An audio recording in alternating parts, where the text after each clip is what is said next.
Hi, I'm Ray Degley. I'm a physical therapist and bike fitter for Kinetic Energy PT, and right now we're going to start talking about pre-exercises for getting you ready to get on the bike. Really important to get muscles, and especially the specific muscle groups that you're wanting to target to optimize your performance on the bike.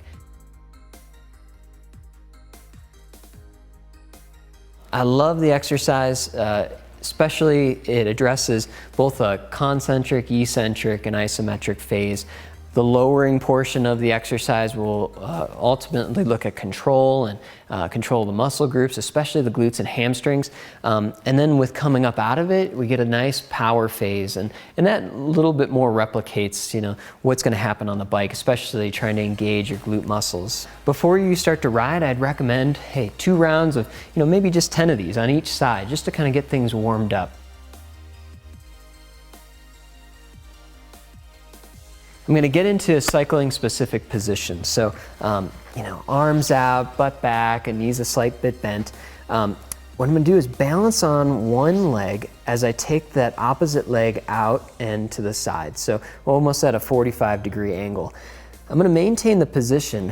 What's working really hard for me right now is my left side, but I still feel tension on my right. I'll hold for 20 to 30 seconds just to kind of engage and get things working. You can see I'm shaking a little bit. My muscles are trying to accommodate to the position.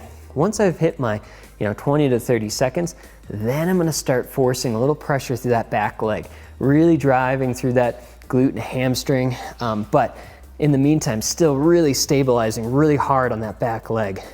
We're going to get her in that bike specific position, then we're going to take that back leg behind her and hold the position. I want resistance through that green band.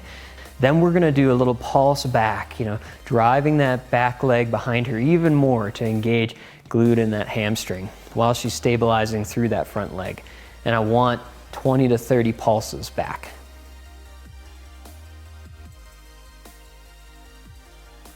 So now we're going to progress from that bike-specific position, and then we're just going to add a little bit of movement going off of that exercise we just did before. We're still going to maintain that nice, athletic and bike-specific position, but now we're just going to start to walk and move. So we started making it a little bit more dynamic.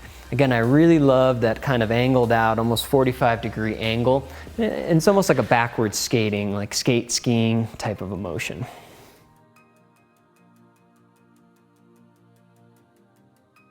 Even though there's just such a small percentage of like hamstring pull and hip flexor pull, there still needs to be a little bit of engagement through the pedal stroke. So this exercise I find just really has does a nice job of kind of engaging both, just like you would if you were doing a pedal stroke. One leg is going to be doing that kind of push into that downward portion of the pedal stroke, and the other leg is going to be doing a pull. So we want hip flexors kind of engaged through the one leg and glute and hamstring and quad on the other. Maintaining the top leg up towards the chest while the other leg starts to push down. And I'd say even go a little closer to the table if you can. It'll make it a little bit harder, and try to maintain that leg near your chest. Another nice just bike specific exercise to kind of get her moving a little bit before she gets on the bike.